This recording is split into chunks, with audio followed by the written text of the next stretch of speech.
بسم الله الرحمن الرحيم. لقد جاءكم رسول من أنفسكم عزيز عليه ما عنتم حريص عليكم بالمؤمنين رؤوف رحيم.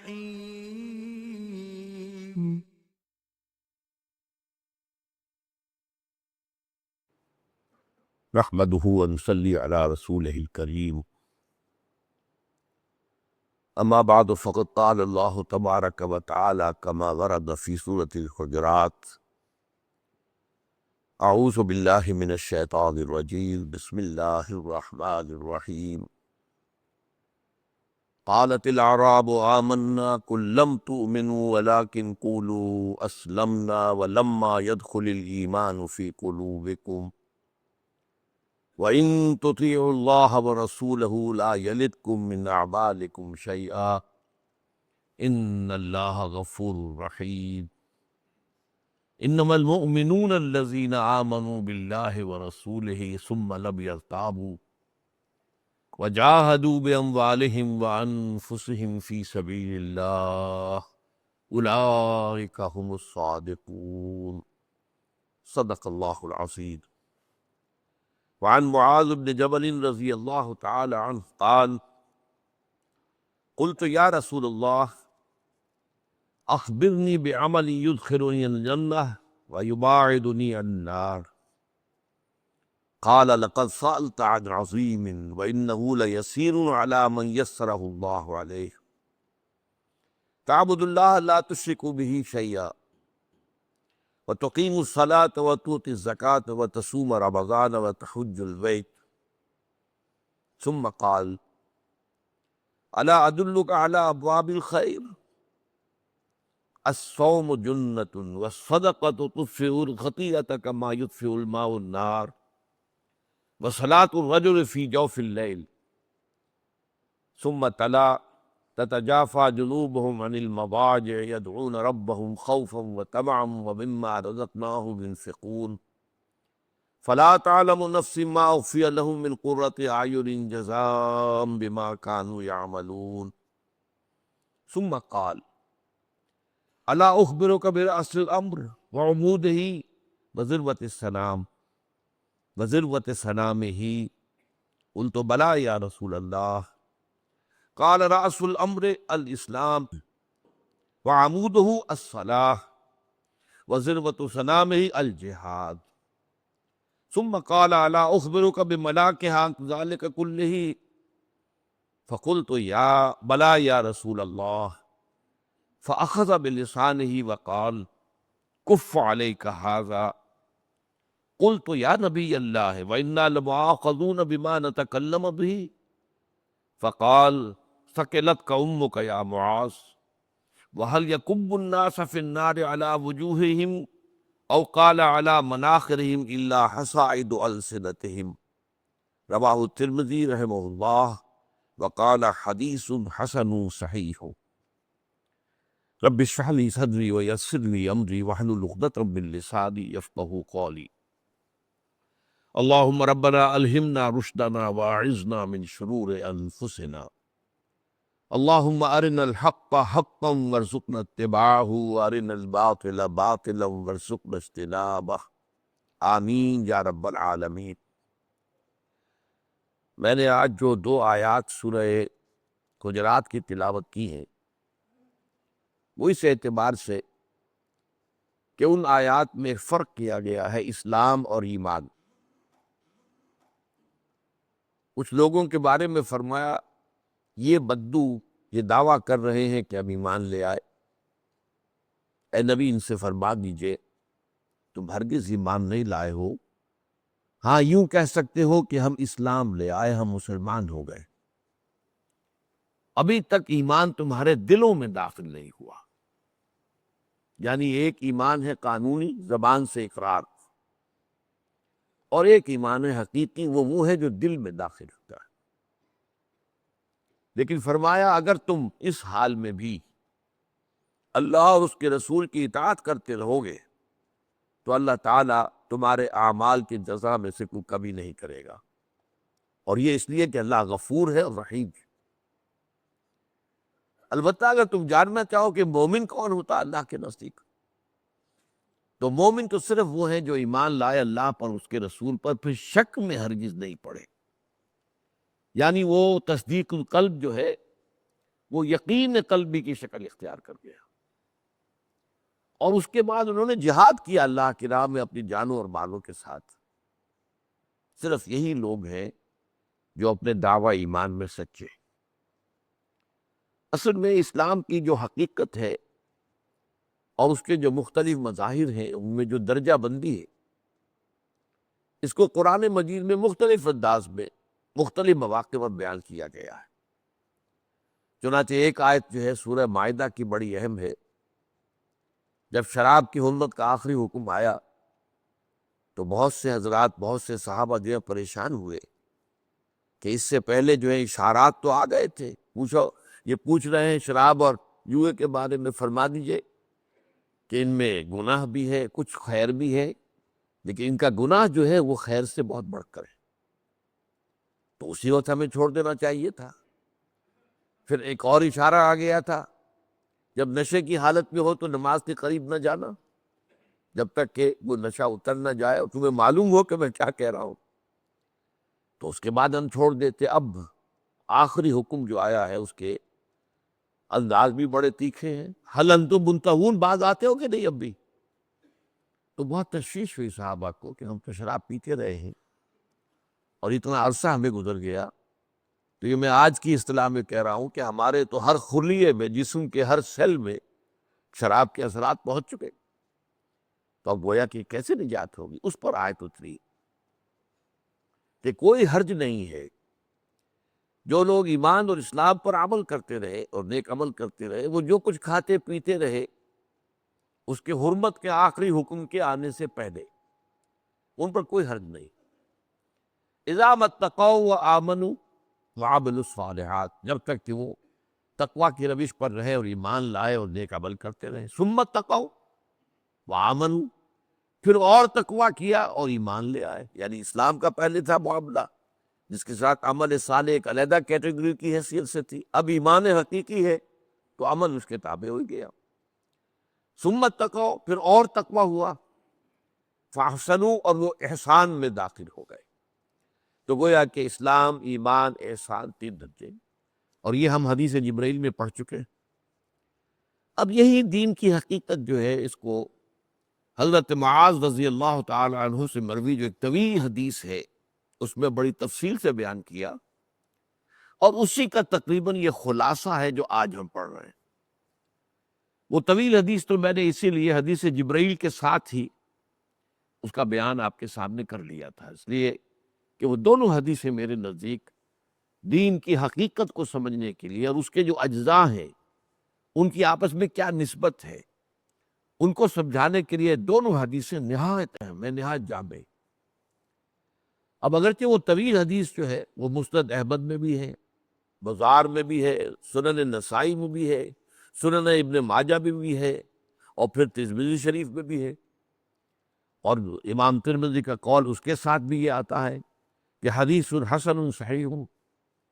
اب یہ سمجھ میں نہیں آیا کہ اس حدیث کو چھوڑ کر امام نووی نے یہ اس کا خلاصہ جو ہے والی چھوٹی حدیث کیوں بیان کی؟ راوی اس کے بھی معاذ بن جبل ہے، اس کے بھی معاذ بن جبل ہے، اس کو بھی ترمذی نے روایت کیا ہے، اور اس کے بارے میں بھی ان کا کہنا ہے کہ حدیث حسن صحیح ہو۔ تو محسوس ہوتا ہے کہ چونکہ امام نووی ایک مختصر کتاب مرتب کر رہے تھے، لہذا اس میں انہوں نے وہ طویل حدیث کے بجائے اس کا جو اہم ترین موضوع جو ہے وہ اس مختصر حدیث میں آ گیا، اس لیے اسے اس میں انہوں نے شامل کیا ہے، واللہ اعلم۔ اب اس حدیث کے اندر دیکھیے ایک پس منظر جو ہے اس کا واقعاتی، وہ اس طویل حدیث میں ہے۔ اب میں وہ پوری حدیث کا متن تو نہیں پڑھ سکتا، میں اس کا آپ کو مفہوم بتا دیتا ہوں، اور اسی لیے میں نے کہا تھا کہ یہ حدیث مجھے اس لیے بہت پیاری معلوم ہوتی ہے کہ دور نبوی کا ایک واقعہ ایسے بیان کیا گیا ہے جیسے کہ ہم خود اسے اپنی آنکھوں سے دیکھ رہے ہیں۔ جسے تصویر لفظی کہا جاتا ہے، لفظ میں کسی چیز کا نقشہ کھینچ دینا، تصویر کھینچ دینا۔ وہ روایت کا کیا پس منظر ہے کہ نبی اکرم صلی اللہ علیہ وسلم جب اپنے لشکر کو لے کر تبوک کی طرف روانہ ہوئے تو ایک روز ایسا ہوا کہ رات بھر سفر کرتے رہے تھے، اس لیے کہ وہاں تو گرمی میں شدید میں سفر جو ہے وہ رات ہی کو ہو سکتا تھا۔ دن میں جب تمازت ہوتی ہے اور صحرا بھی نیچے سے آگ اگل رہا ہے اور اوپر سے جو سورج وہ آگ برسا رہا ہو تو پھر وہاں سفر ممکن نہیں ہوتا۔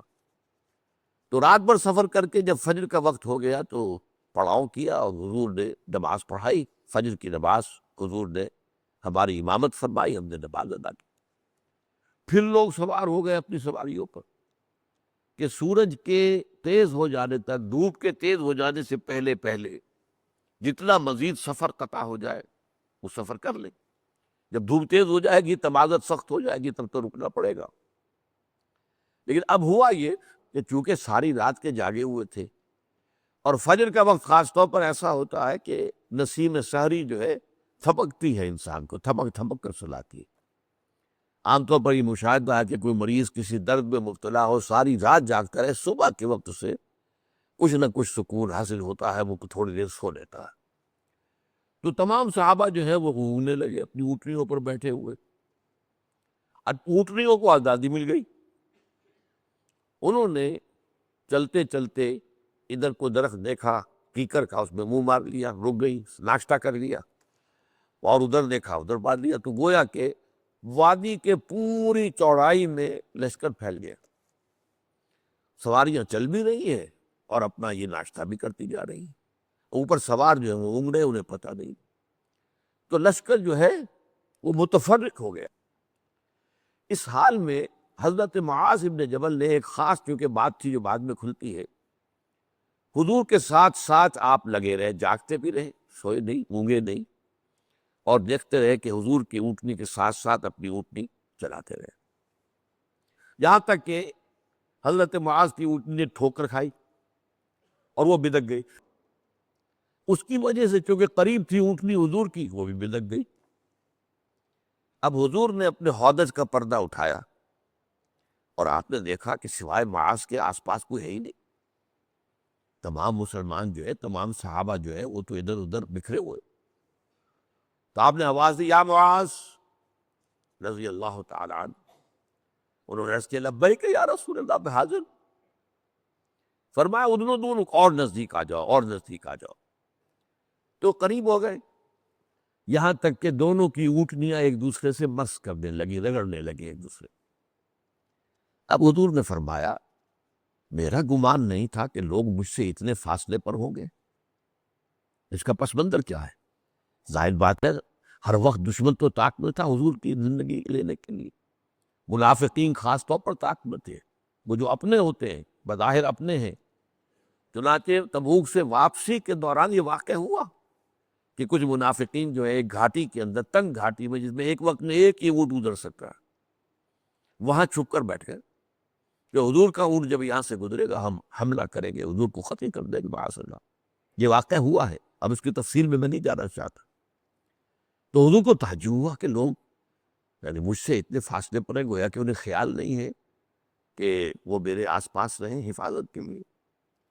اب یہ وقت ہوتا ہے کہ ہم میں سے کوئی ہوتا تو وہ دوسروں پر تنقید کر رہا، جی ٹھیک ہے حضور، یہ تو لوگ پرواہ نہیں کرتے، بالکل خیال ہی نہیں ہے لوگوں کو، تاکہ اپنے نمبر بھی بنائیں کہ میں تو دیکھیے آپ کی سواری کے ساتھ اپنی سواری کو جوڑے چلا آ رہا ہوں۔ لیکن حضرت معاذ وہ صحابی تھے، انہوں نے کہا حضور، معذرت پیش کی لوگوں کی طرف سے، لوگ رات بھر کی بے خوابی کی وجہ سے اونگ گئے۔ تو حضور نے فرمایا، اب یہ بہت اہم بات ہے کہ آپ نے بھی اپنے سپر ہیومن ہونے کا کوئی دعویٰ نہیں کیا۔ وَأَنَا كُنْتُ نَاعِسًا، ہاں میں بھی اونگ رہا تھا، حضور کے الفاظ، میں بھی اونگ رہا تھا۔ اب حضرت معاذ نے اب جس لیے لگے رہے تھے ساتھ کہ حضور سے خاص سوال خلوت میں کرنا ہے، بالکل جب انہوں نے دیکھا اس وقت حضور کے ساتھ خلوت بھی میسر آ گئی، کوئی ہے ہی نہیں ہے، اور حضور خاص طور پر اس وقت خوش بھی ہے مجھ سے کہ میرا یہ ساتھی جو ہے اس طرح جاگتا ہوا میرے ساتھ چلتا آ رہا۔ اس پر انہوں نے سوال کیا، وہ یہاں سے اب یہ حدیث شروع ہو رہی ہے۔ یہ سارا پس منظر میں نے بیان کیا اس حدیث کا جو طویل ہے، وہ اگرچہ اس میں 40 نبوی میں شامل نہیں ہے، مجھے تو یہ بہت پیاری ہے۔ اس کے اندر جو بھی میں نے نکات آپ کے سامنے بیان کیے، تو ہم تھوڑی دیر کے لیے اپنے آپ کو محسوس کرتے ہیں کہ حضور کی صحبت میں، اور اس کے بعد سوال جواب ہوئے۔ اس کا خلاصہ یہاں ہے، قلت یا رسول اللہ اخبرنی بعمل یدخلنی الجنۃ ویباعدنی عن النار۔ اب میں نے عرض کیا، اے اللہ کے رسول مجھے بتائیے وہ عمل جو مجھے جنت میں داخل کر دے اور مجھے جہنم سے، آگ سے دور کر دے۔ قال لقد سألت عن عظیم، آپ نے فرمایا تم نے بہت بڑی بات پوچھی ہے۔ یہ گویا تحسین کا کلمہ، شاباش، تم نے وہی بات پوچھی جو حقیقت پوچھنے کی ہے۔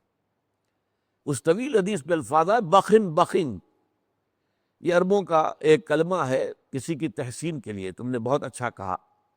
تو میں کہا کرتا ہوں کہ اردو میں ہم کہتے ہیں بہت خوب بہت خوب، تو بہت کی بے آ گئی، خوب کا خے آ گئی، تو بخن بخن، تم نے بہت اچھا پوچھا ہے۔ لقد سألت بشیء عظیم ثلاث مرات، حضور نے 3 دفعہ فرمایا تم نے بڑی عظیم بات پوچھی ہے، بڑا عظیم سوال کیا ہے۔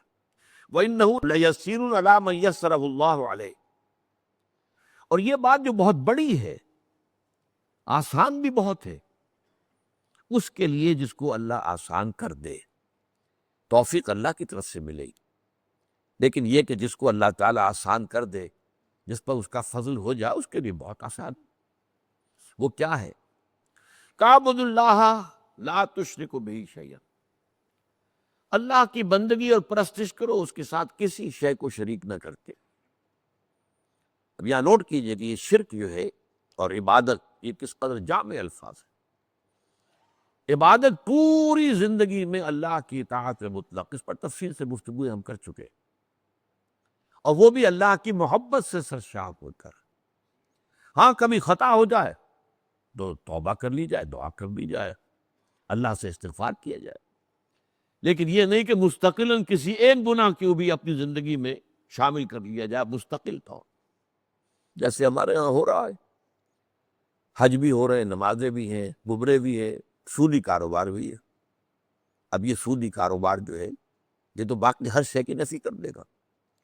تو تعبد اللہ لا تشرکوا بہ، اور شرک فی الذات بھی ہے، شرک فی الصفات بھی ہے، شرک فی الحقوق بھی ہے۔ یا ہم سمجھتے ہیں شرک شاید صرف یہی ہے کہ بتوں کو سجدہ کیا جائے، یا بعض جو بھی ہے زیادہ جو حساس ہے وہ اللہ کی صفات میں کسی کو شریک کر دینے کو بھی، اللہ کی ذات میں شریک کر دینے کو بھی شرک سمجھتے ہیں، لیکن اللہ کے حقوق میں شریک کر دینا، شرک عملی کیا ہے اور توحید عملی کیا ہے، اس سے عام طور پر لوگ ناواقف ہیں۔ تو فرمایا تم اللہ کی پرستش اور بندگی کرو اس کے ساتھ کسی شے کو شریک نہ کرتے ہوئے، نفی بھی ساتھ آ گئی، لا الہ الا اللہ، نفی بھی ہو گئی، کوئی الہ نہ ہو تمہارا سوائے اللہ کے، اور تم پرستش ہی نہیں کرو صرف، بلکہ بندگی کرو، اطاعت کرو، کلی اطاعت، اس کی محبت سے سرشار ہو کر۔ وَتُقِيمُ الصَّلَاةَ وَتُؤْتِ الزَّكَاةَ، اور یہ کہ تم نماز قائم رکھو اور زکوٰۃ ادا کرو، وَتَصُومُ رمضان، اور رمضان مبارک کے روزے رکھو، وَتَحُجُّ الْبَيْتَ، اور اللہ تعالیٰ کے گھر کا حج کرو۔ ثم قال، اب یہ تو بات آ گئی ایک جامع بات، دین کی جامع تعریف، دین کے تقاضوں کا جامع بیان، سب آ گئے اس میں۔ عبادت میں پوری زندگی کی اطاعت، شرک میں ہر نوع کے شرک سے بچنا، اور پھر اس کے ساتھ نماز، روزہ، حج، زکوٰۃ، جو کہ ارکان اسلام میں سے، جس کی بنیاد پر ہمارے معاشرے کا ایک خاص رنگ بنتا ہے، ہماری ایک تہذیب وجود میں آتی ہے، ہمارا ایک خاص تمدن ہے اسلامی زندگی کا، یہ اصل میں نماز، روزے، حج اور زکوٰۃ سے اس کی تشکیل ہوتی ہے۔ تو اس کو گویا کہ پورے دین کی تعبیر، اس کی حقیقت کو بیان کرنے میں یہ نہایت جامع کلمات ہے۔ اب اس کے بعد حضور خود فرماتے ہیں، ثم قال، آپ نے فرمایا، الا ادلک علی ابواب الخیر، تو کیا میں تمہیں یہ نہ بتاؤں کہ اس خیر کے، خیر کل کے دروازے کون سے ہیں، کن دروازوں سے اس خیر کل کو حاصل کرنے کے لیے داخل ہوا جا سکتا ہے۔ الصوم جنت، روزہ ڈھال ہے نفس کے خلاف، نفس کے حملوں کے خلاف، یہ ہم پڑھ چکے ہیں ایک اور حدیث میں۔ وَالصَّدَقَةُ تُطْفِئُ الْخَطِیَّةَ كَمَا يُطْفِئُ الْمَاءُ النَّارَ، اور صدقہ جو ہوتا ہے وہ خطا کو، گناہ کی آگ کو ایسے بجھا دیتا ہے جیسے کہ پانی آگ کو بجھا دیتا ہے۔ وہ ہو گئی یہ خطا، صدقہ دو اللہ کی راہ میں، تو یہ صدقہ جو ہے اس گناہ کے اثرات کو دھو دے گا جیسے کہ پانی آگ کو بجھا دیتا ہے۔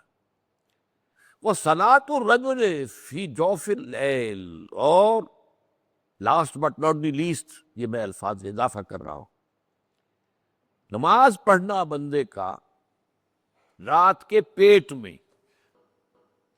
رات کے درمیانی حصے میں۔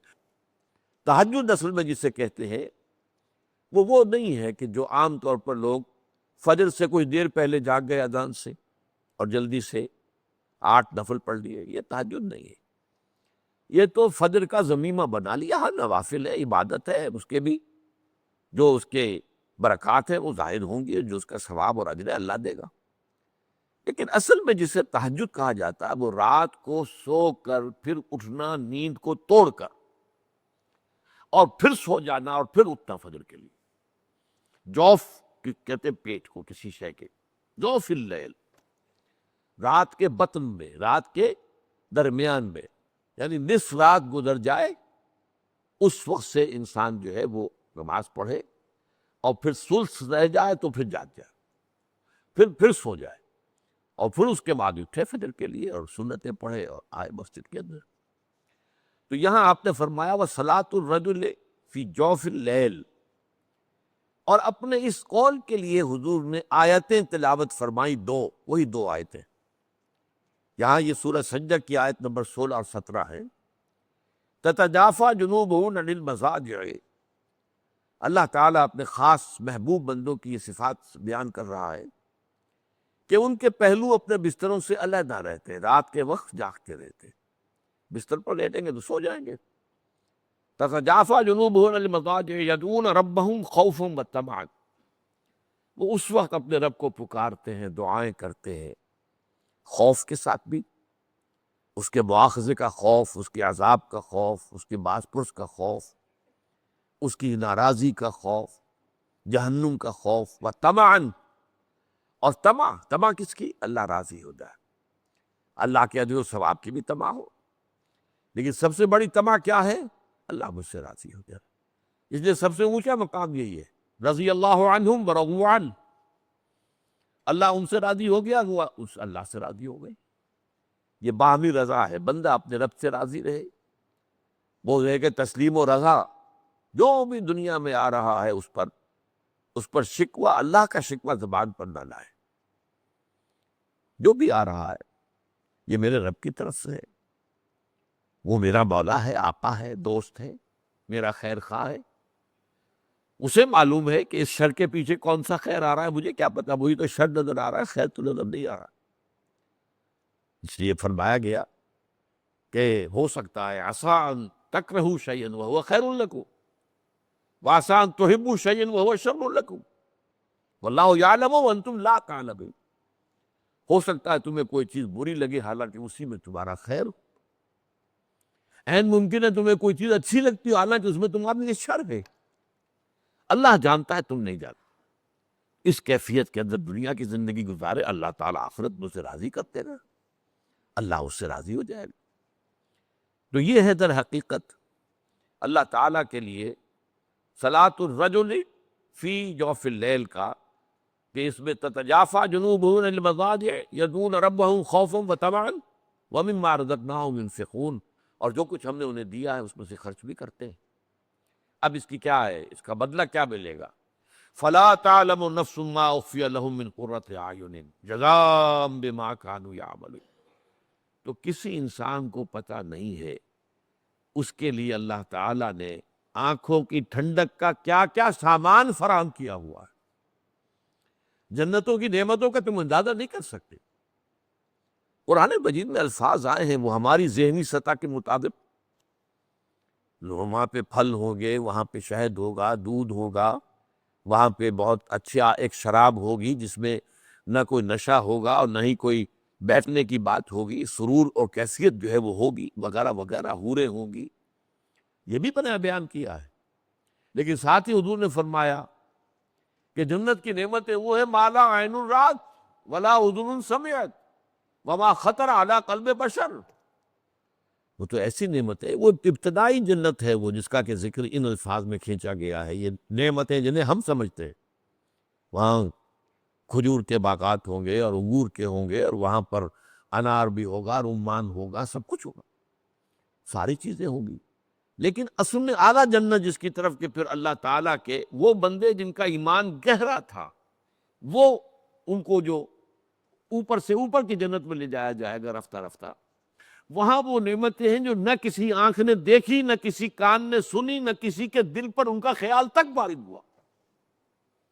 ما لا عین رات ولا اذن سمعت وما خطر علی قلب بشر۔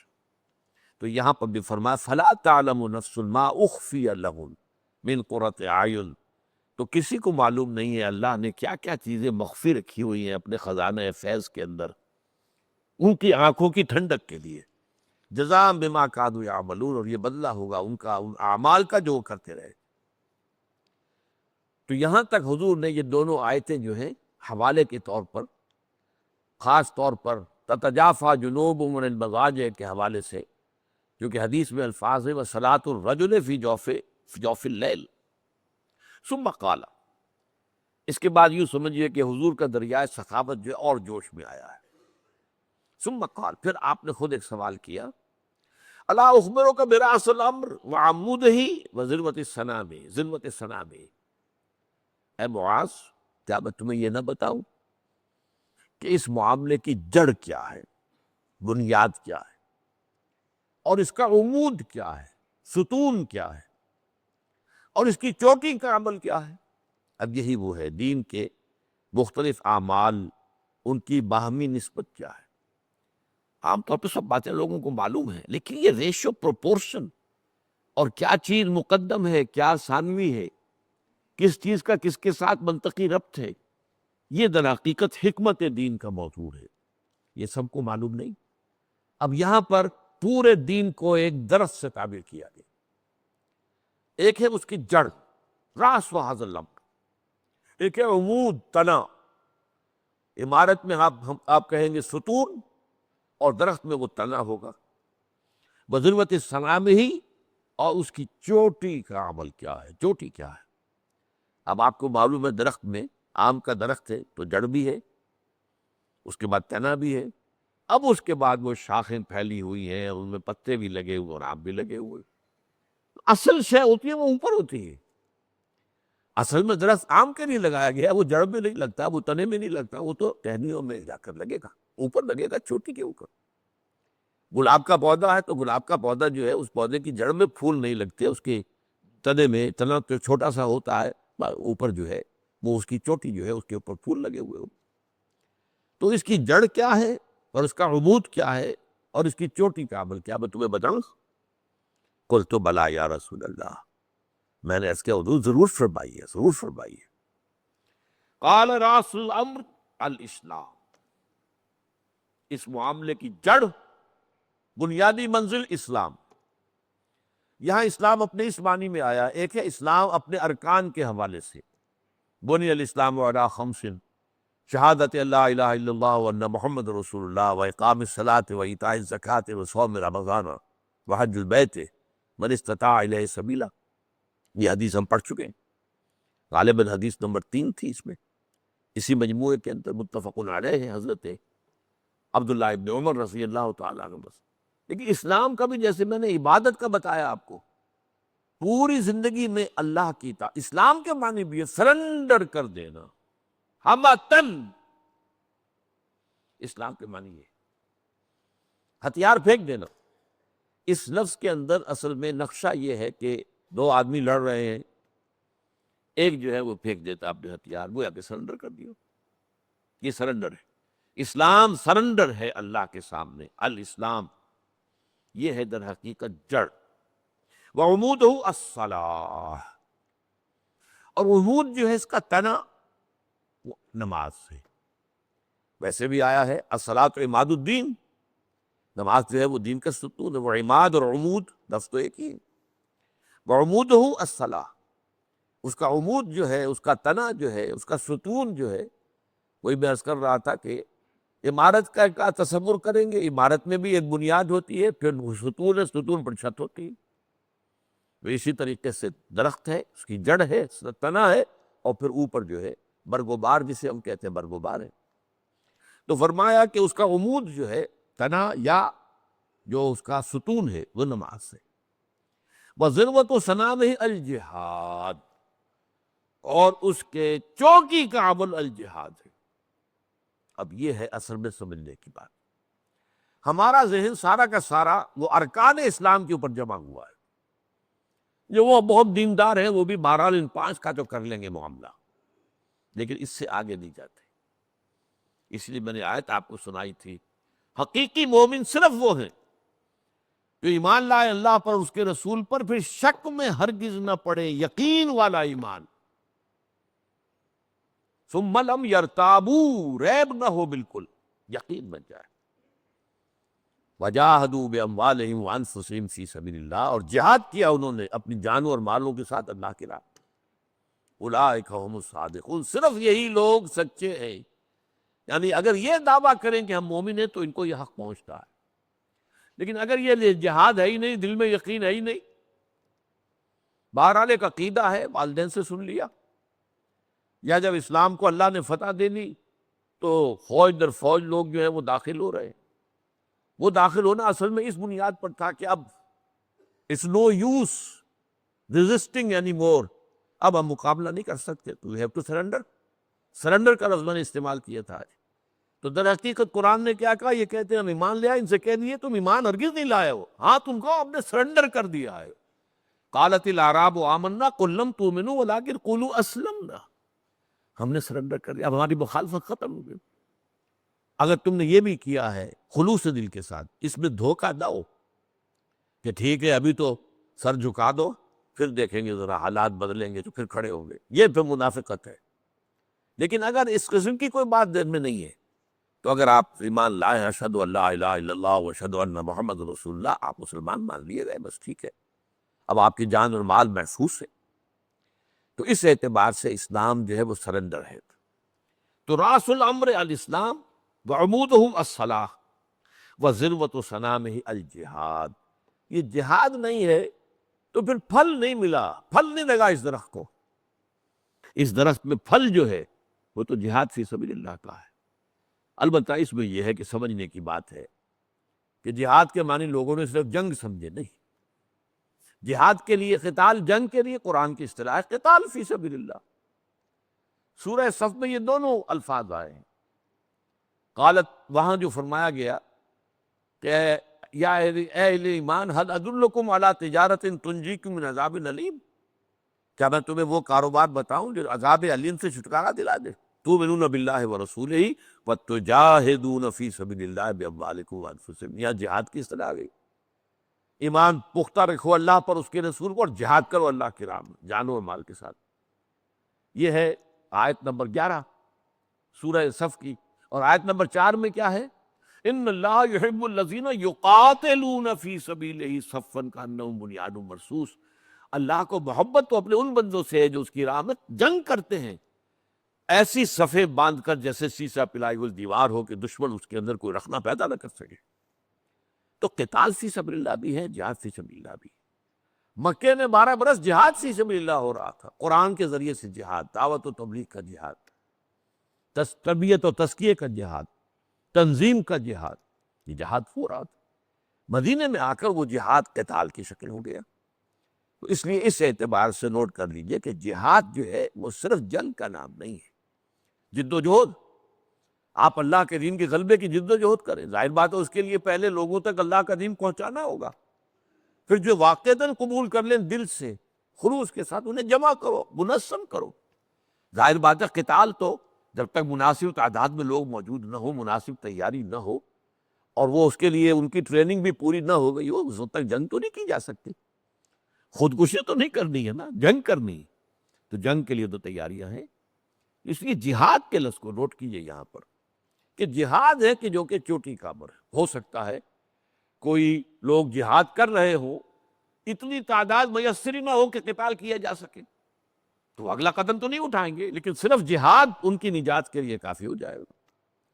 ہاں اگر اللہ کی طرف سے اس معاشرے سے ریسپانس مل جائے اور محترم تعداد کے اندر لوگ آ جائیں اور منظم بھی ہو جائیں، انہوں نے اپنے اوپر بھی اللہ کے دین کو نافذ کر لیا ہو، یہ نہیں کہ اپنے اوپر اپنے معاملے میں اپنے گھر میں تو دین ہے نہیں اور باہر دین نافذ کرتے پھرے، یہ نہیں، اپنی ذات پر اپنے گھر میں دین نافذ کیا اور پھر منظم ہو گئے ہوں کسی ایک امیر سے بیعت کر کے، بیعت سم و طاعت اور بیعت جہاد، اور وہ منظم اور سم و طاعت ان کے اندر خوگر ہو گئی اور ان کے دلوں سے ہر امنگ نکل گئی ہو سوائے اللہ کی رضا کے اور آخرت کی فلاح۔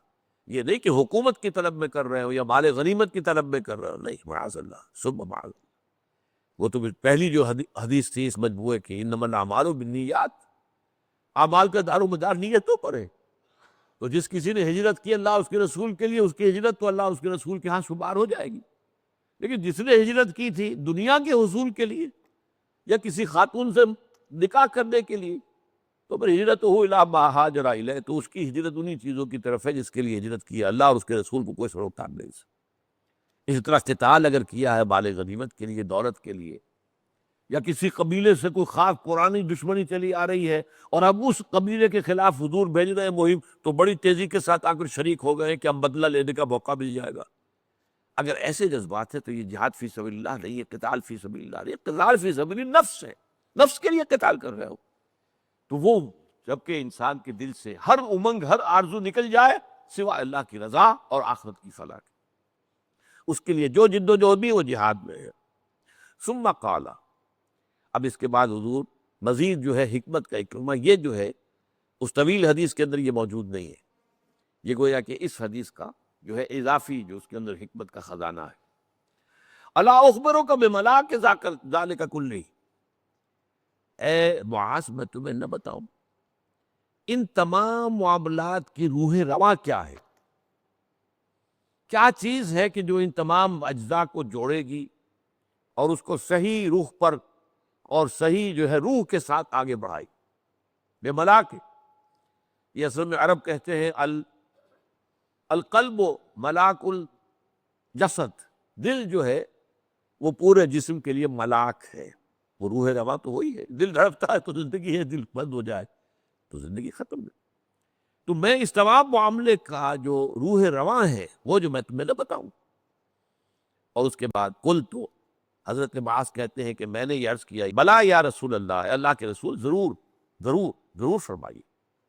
فأخذ بلسانہ، تو حضور نے اپنی زبان مبارک کو پکڑا اور فرمایا کف علیک ھذا، اس کو روک کر رکھو،